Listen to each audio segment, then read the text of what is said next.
I've always wondered to myself, is there something that helps the entrepreneurs that succeed that they have, which other entrepreneurs don't? Is it something they know? Is it how they run their businesses? Is it the people they hire? Is it where they went to school? Is it their socialization, their background, their education, their mental spaces? What is it that makes the entrepreneur succeed? Welcome to my masterclasses, where I share with you everything you need to know about how to become a high-growth, high-scale entrepreneur. I'm joined by guests. We break down the myths, the ideas, the myths, the legends, everything you need to know to become a high-growth entrepreneur. Warning, this is the High Performance Zone.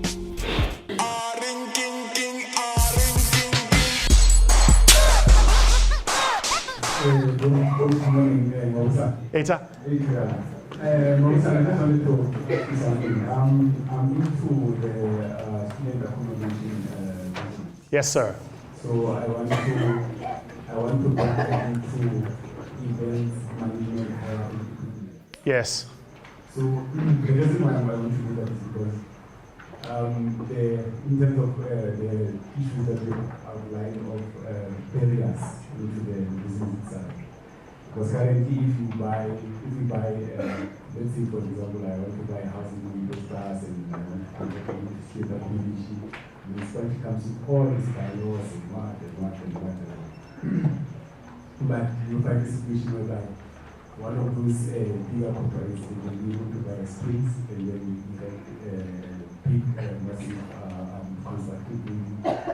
That's just the very simple thing that I want to say. Sure. I just wanted to find out, is it advisable for me to utilize or to fund the business that I want to venture into with the current capital?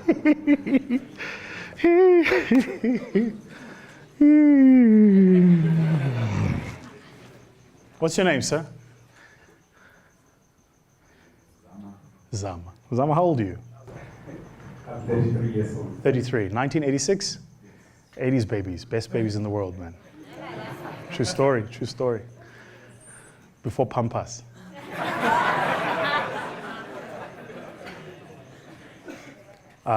Zama, are you married? Okay. But you have a partner? One? Why? Okay. This is important. I'll tell you why I'm asking this. We had a question like this in the masterclass we did in Joburg. And for those of you who might not have seen it. And I asked the young lady the question I'm going to ask you. And I'll preface the question with a statement. You do know that it's rude to make your wife pay for your girlfriend. You know that, right? Okay. So it's bad manners for you to take one partner who's been faithful and, I hope, and committed and made the lifelong commitment to pay for the one you're trying out. And that's in effect the question you're asking me. The question he's asking, for those of you who are unclear, he says, I have one business, it's running, it's got stable cash flows, I understand the business well, I've been in it for some time. I want to diversify, and I'm asking myself whether or not I can use the funds from the one business to finance the other. My answer is going to be no. I'll tell you why the answer is no. The answer is no because what you're now going to do is you're going to cheat on your wife by taking money that should be going to her and investing it in your girlfriend. In the process, you're going to learn a bit about your girlfriend, which is cool because she's your girlfriend, so she excites you now. It's sexy. But as you learn her, you're going to make mistakes and you're going to lose money. In the process, you're going to abandon this party. And in that market, you're going to lose time, traction, and market knowledge. Right? Which you have worked years together.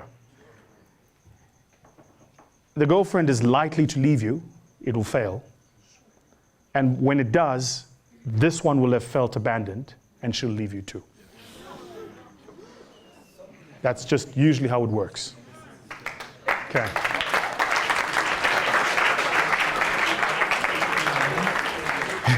Tabo, you okay? Tabo's shocked. Hey? The ladies are happy.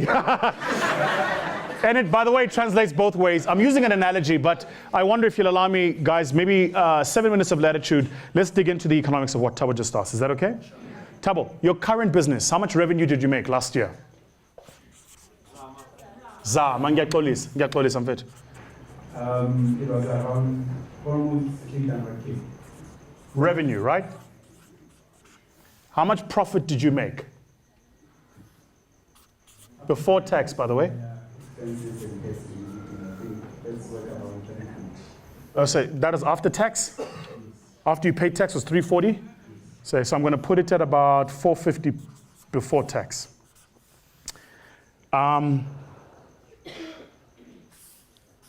Do you remember how much cash you had in the bank at the end of the year? Yeah, I think it was 150. Good man. Thank you. This new business you want to start, how much would it need from you?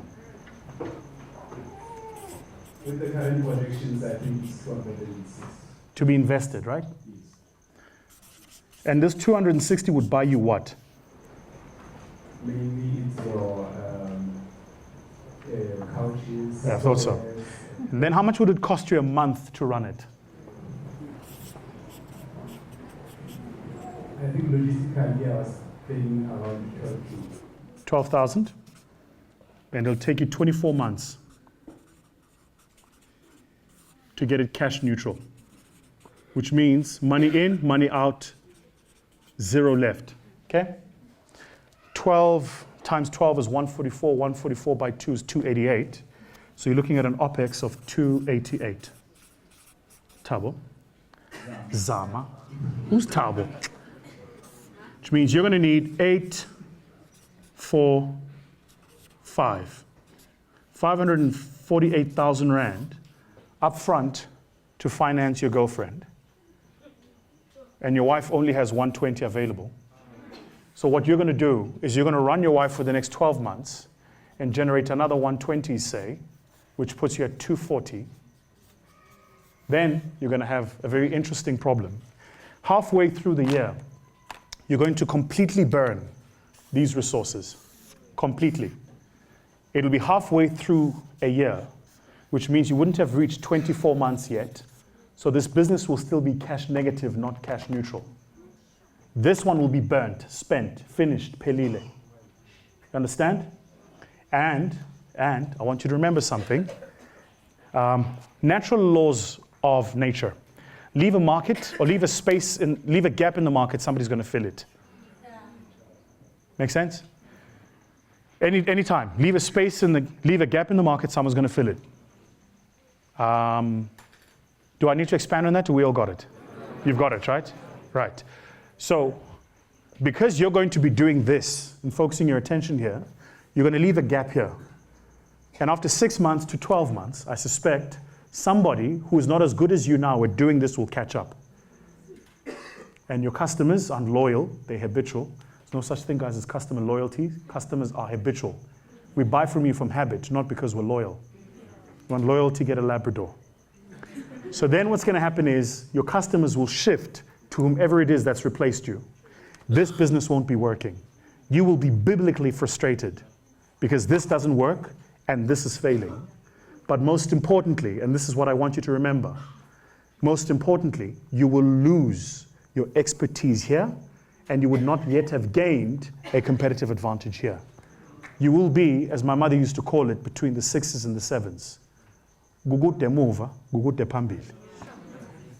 And what you're likely to do is to close both businesses. Yeah? So the question most people now want to ask is, so what should he do, right? Is that what you're all thinking? Well, there's a couple of options. The first is, get a big brother to pay for this, which is what I would do. I would take this 120, if it's still there, and I would securitize it. I would take this 120 and put it in as a guarantee. And I'd go and raise money against this 120 from a bank on a short-term overdraft lending facility or from a wealthy family member. I don't know, but that's what I would do. This is an asset, right? And I would use this asset for that purpose. If you have any assets in this business, yeah, I would take those assets and I'd put them away in a trust here so that they can't be touched even if this thing goes belly up. Because companies law now creates vicarious liability. If you fail in one business, yeah, the liquidators, if they can prove that you were irresponsible with the funds of the one business to finance another, will go after the other business. There's case law for it. So I would take the assets here, I'd put them in a trust. It's not expensive, you can get a lawyer to do it. I'd use this money and use it to secure future money. If you use this on a 5 multiple, this should give you, this is 120, that's 5, should give you 620,000 Rand of money available to finance this business. Do you understand? Then what I would do, my friend, is I would either find somebody to employ here, who's going to be you here, or I would find somebody to employ here, but I wouldn't do both. Okay. You will take the risk. Let me tell you for free, you will take the risk. It's a massive risk. Your probability of failure is very high. The likelihood that in 12 months' time, neither business will exist, even higher. Would I do it if I was you? No. Should you do it? Absolutely.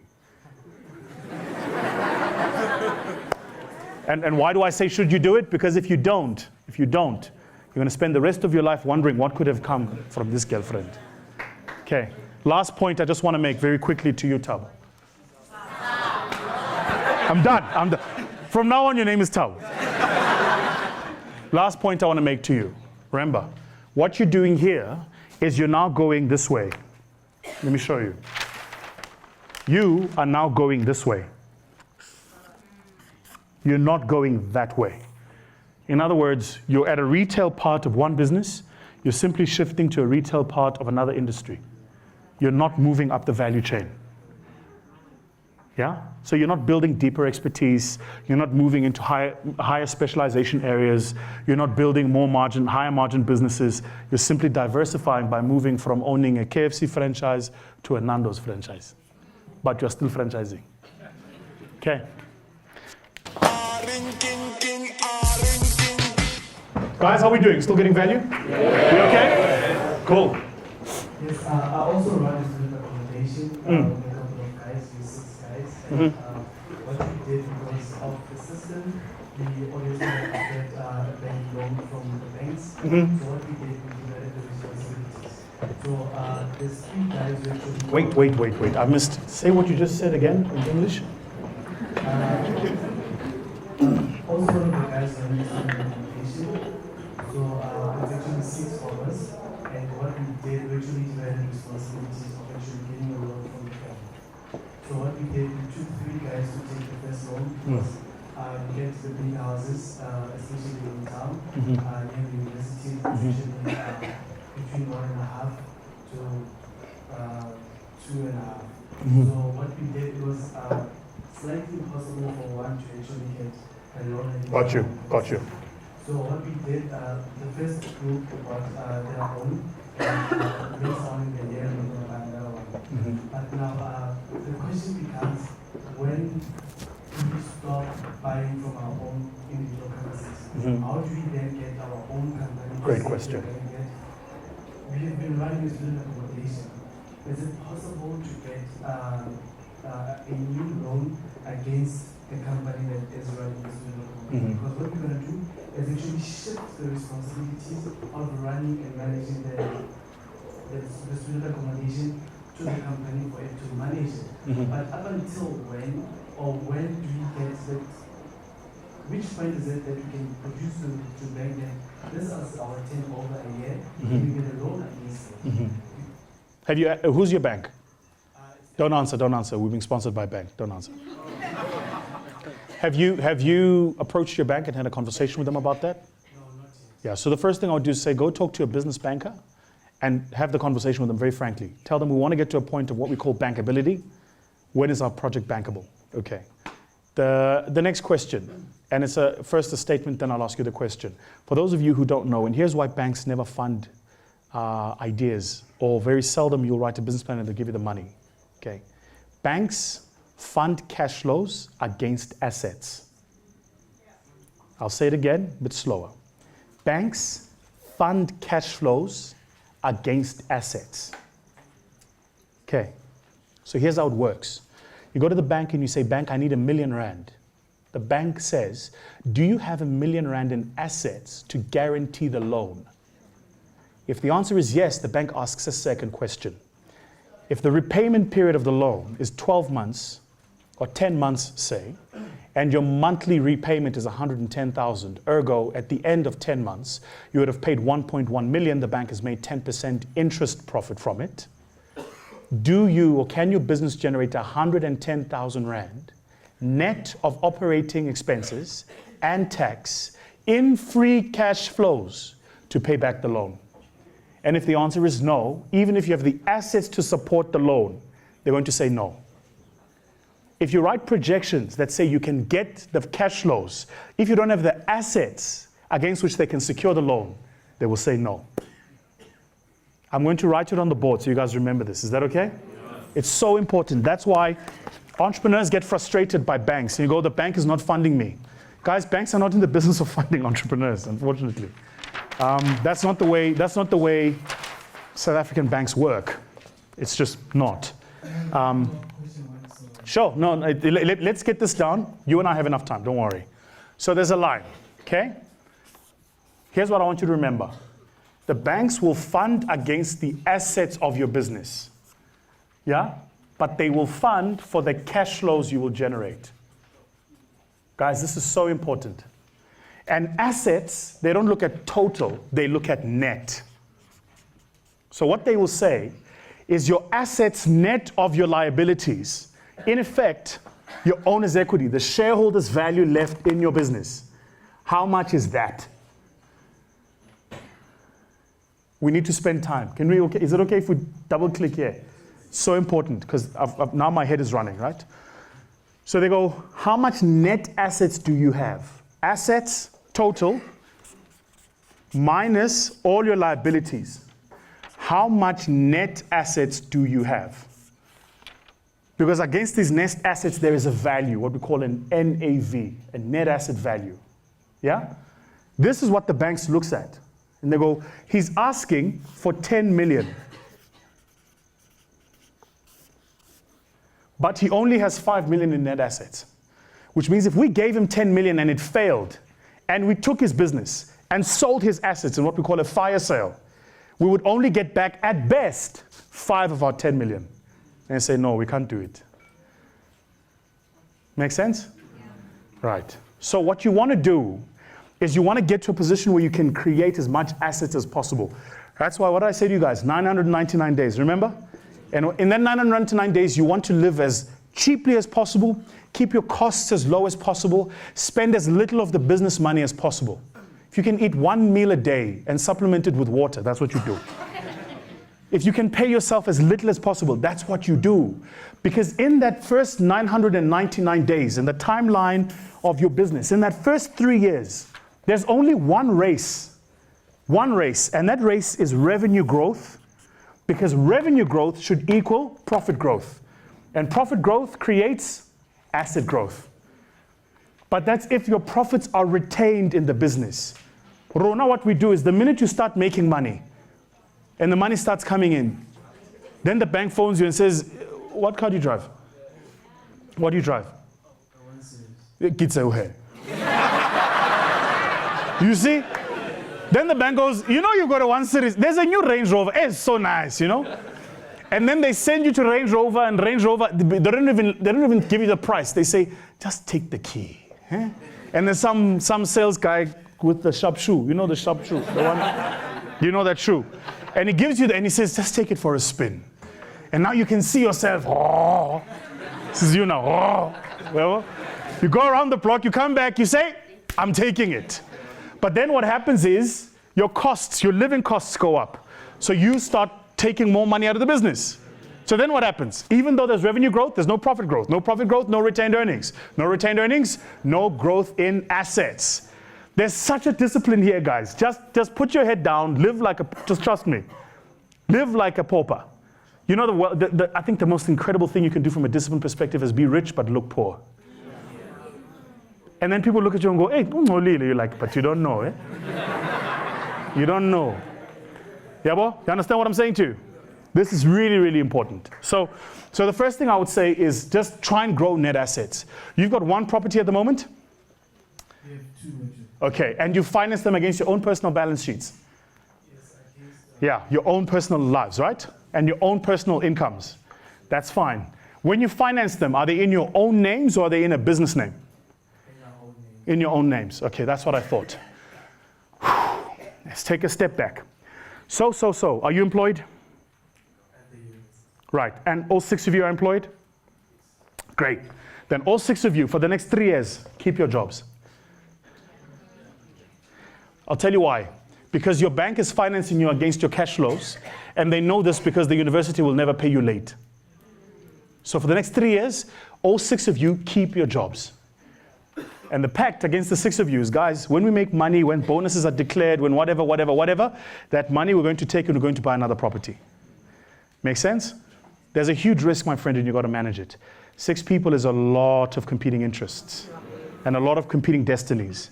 So if you don't have a shareholders agreement already, write one. It's so important. Get one in place. And the other thing to do is have a frank conversation with your partners about what their vision of the future is. Don't presuppose it. Because maybe one wants to get to 10 properties and that's it. Another wants 5 and that's it. Maybe you want to go nationwide with 500 properties. Do you understand? Each of those are different businesses that require different mindsets. And for all of those, you need to think very clearly about what you're doing. Okay? So have a very frank conversation with your partners. Business partnerships fail all the time. And the reason they fail is often because there's just no honesty amongst partners about what we expect. You understand? So just be clear about that. In your shareholders agreement, remember this is being recorded. When you watch it online, I want you to remember this. Make sure that you get a preferential right to buy for an exit. There's 6 of us. Any one of you wants to exit, all of us here have the first right of preference to buy. And then what you do is in the shareholders agreement, you preset the sale price. So the sale price doesn't get determined at the point at which the person wants to sell. It gets determined now when we are signing this agreement. Then what you do is you make the sale price the price to purchase, not the price of market. In other words, if we bought this property at $1 million, even if you want to sell in 5 years, it's worth 10 million, the sell is at 1 million. The reason you want to do that is because you want to make sure that when that time comes, they don't want to sell because now they've seen growth. Make sense? You'll thank me later. Thank me later. Okay.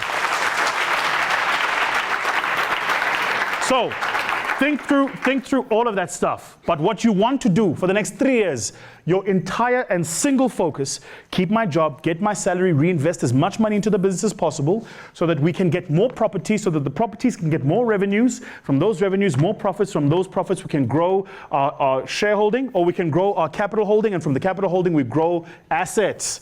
Just remember this. This is simple accounting. The accountants in the room will tell you. Take a balance sheet. It's called a balance sheet because apparently it must balance. I've never had one balance, but where's assets is on the left, right? So here's your assets here. Here's your O, E, and L. Give us a sense. What's on the side? On this side, guys? Current assets, fixed assets. From the 2 of them, you get total assets. We agree? What's on this side? Sorry? Zum, zum, zum, zum. Zum, zum, zum, zum. Current liabilities are what I like to call short-term debt to be settled within 12 months. Yeah? Long-term liabilities, there's no such thing as a fixed liability. Yeah? Owner's equity. Yeah? Or what we call the wealth in the business. And these 2 give you your TL plus OE. Now, keep following me. Income statement. It's called an income statement because it's a statement that tells you about income. You have one? Let's go through it together. Income statement is revenue. I want to go through it high level. And then from revenues, you pay some stuff, cost of goods sold. This minus this gives you gross profit. We're following each other? We're together? After you pay these, you pay what we call your SG&A, sales, general, and administrative expenses. After you pay these, you end up with this thing called operating profit, or profit before tax. But Before it's profit before tax, it's actually EBITDA. Earnings before interest, tax, depreciation, and amortization. I want you to remember this. It's not a fancy term. It's an important term for entrepreneurs in this room to understand. Leave this room remembering that term, EBITDA. If you want to grow your business, grow EBITDA. Okay? EBITDA. Earnings before interest, tax, depreciation, amortization. Accounting students, help us. Those of us who've not sat in a classroom for a long time. What do you deduct next here?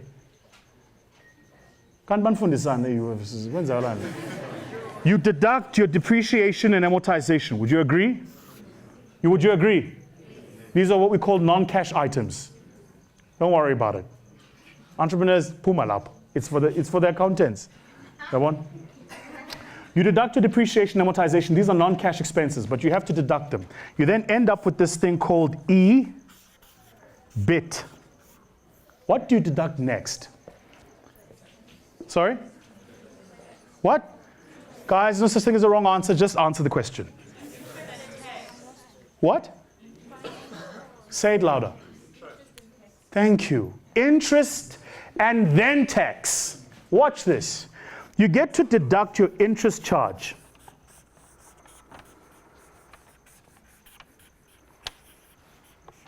After which you end up with the thing called EBT, also known as PBT, earnings before tax or profit before tax. What is the difference between earnings and profit? Sorry? Sorry? Sorry? Who said that? Who said none? Thank you so much. You know why there's a difference here? You don't know? I'll tell you. When you get a small accounting firm called Rudolph Incorporated, they will give you profit before tax. When you're audited by KPMG, it's now called earnings. And so when you are listed on the stock exchange, they talk about net earnings. It's just analysts trying to sound fancy. Earnings are profits. It's the same as when they say revenue, turnover, or sales. Same difference. You know, like people say same difference. And you're never sure, is it different or is it the same? You understand, guys? So it's important because a lot of us get lost in the language. Now you're sitting with an accountant, he says, well, your earnings. You go, what is earnings now? I don't remember the module on earnings in class. Okay, my friend, please follow me on this. This is so important. So important. After this, what gets paid next? What's the next deduction? Tax, my man. Ladies and gentlemen, dames and herren, gogos and goginas. It is the company law, or company's law states, that government is a creditor of preference. In other words, if you liquidate your business, SARS gets to take their money before you pay other suppliers, including employees. Fact. You liquidate your business before you pay your pension fund, your staff, the retrenchment packages, and even the people who sold you the stuff to make the stuff you need. You have to pay SARS first. Tax. Government is a creditor of first preference. Listen to me. This here, you are paying your supplier. Would you agree? So in the ordinary course of running a business, a creditor, your supplier is the creditor of first preference. Then you pay your staff and the administrative expenses. Second creditor. Then you pay your bank. Then you pay the government. So why, when you are filing for liquidation, does government say, now we want to be number one? Come on. Auditor, any? What does IFRS tell us about? That's exactly right. That's exactly what it is. That's exactly what it is. The government is going, well, look, you're liquidating anyway. So you are no longer, you see, they allow you to do this because you are what is called a net contributor. You're giving people jobs, first by paying your suppliers who must employ people, then by employing people, yeah? Then by paying a bank which employs people. You are a net contributor. When you are liquidating, you are a zero contributor. So we now don't allow you this. We just want our money. That's why it's structured that way. But now I want you to remember this. So. You and your friends are running this business, right? The bank, why would the government allow you to pay the bank back before you pay them. What do you think they're trying to do? Work with me. We're together. The answers can't be wrong. We're all learning. Think about it logically. Why would the government allow you to pay the bank before you pay them? What are they trying to do? Say again? Keep the bank running? Take it 2 steps further for me. Yes, sir. To get tax from the bank, but you got to. There's a step. Go to it. Run to it. Who's next? They don't want the bank to come running to them. No, that's not it. No, that's not it. What? No. They want to? Ah, I love you. What's your name? Marry me.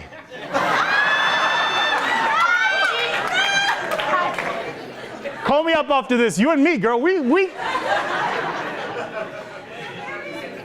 Are you married? Ah, mubilo.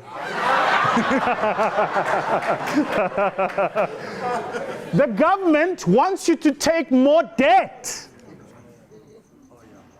Guys, the government is saying, if you can deduct interest before you pay us, what are you going to do? Get more debt so you can pay more interest, so you pay lower tax. The government is stimulating you taking loans. Now, most people don't know where this comes from. 1929, the world went belly up in the crash of the stock markets in the United States.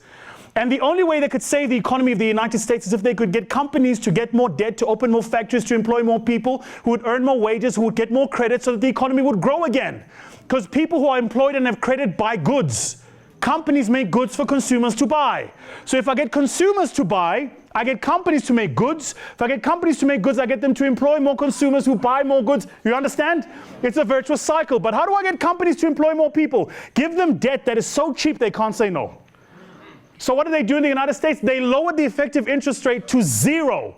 If you were a company hiring, you could take a loan for 0 interest. But you could deduct the entire interest payment from the tax payments. Wouldn't you do it? Hell yeah. I'd open up factories I don't need and employ people I don't like. So that I could not pay money to Praveen. Of course I would. So, why am I telling you this? Because as you grow your business, right now, you're generating revenues.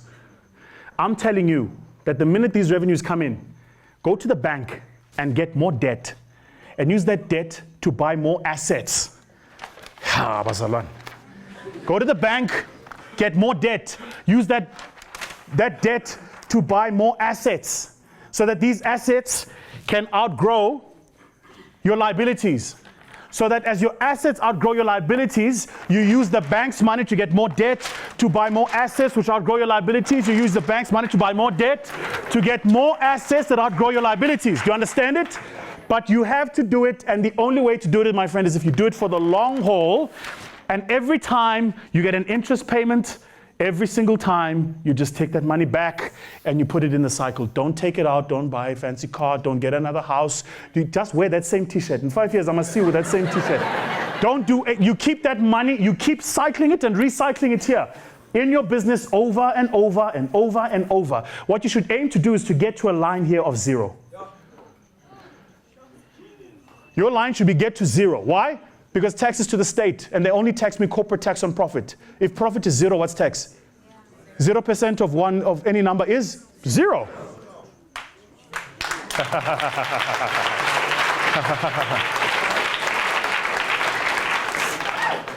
I am what they call in Xhosa, khelekele at this point. Khelekele. Make sense? All right, cool. I could keep going, but you got one more question, and then, guys, we have to take a break.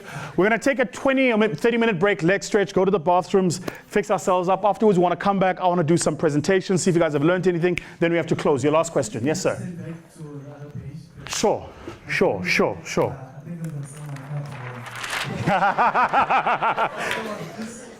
Which one?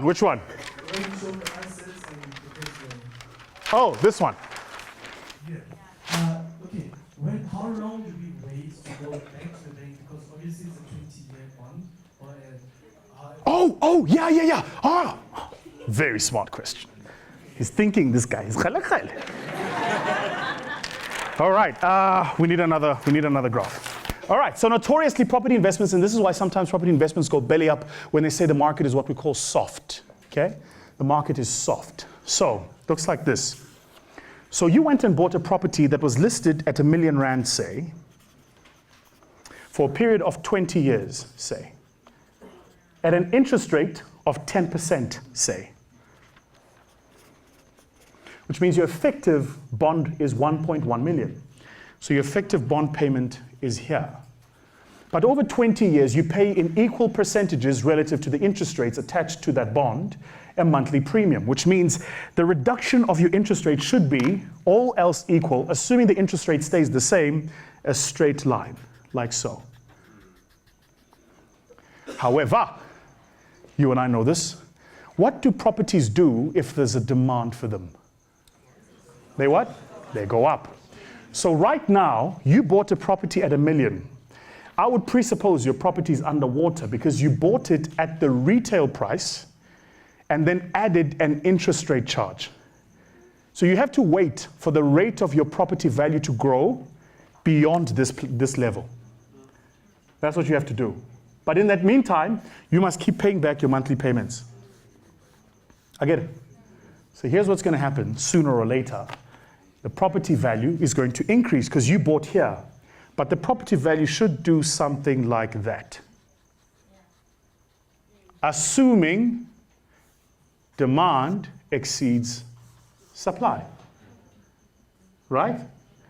When this point here hits is when you go to the bank. You say, you know, we bought this thing at R1 million.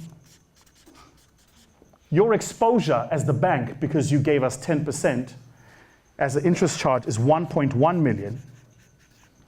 But the value of the property in the market right now is 1.1 million at this point. Yeah? Then you say, well, your cover ratio is 0. You're taking no further. If you sold today, you'd get your money back. Yeah? Give us more money. The bank's going to tell you, just wait a bit more. And they're probably going to wait until you get to somewhere here. And they'll say, well, the property is now worth 1.4 million. We are happy to extend you an additional 300,000 in credit. That's when you say, thank you. I will take your 300,000 Rand bank and I will use it as a deposit on my next property for 1.1 million. But if I'm putting in a deposit of a property of 1.1 million, what's my net exposure? 800,000. And you're going to follow the same cycle. That's why I said to you, wear the same t-shirt, drive the same car, don't change, fuck all. For 5 years, take all that money and reinvest it in this. All else equal, assuming demand exceeds supply, in 5 years, my friend, you're going to become what we call the Pied Piper. Because here's what's going to happen. You're going to end up with enough properties that people around this area who all want to rent out student accommodation will go and pitch at universities for tenders for student accommodation, but you'll be the largest owner of the places that accommodate students and they will have to come to you.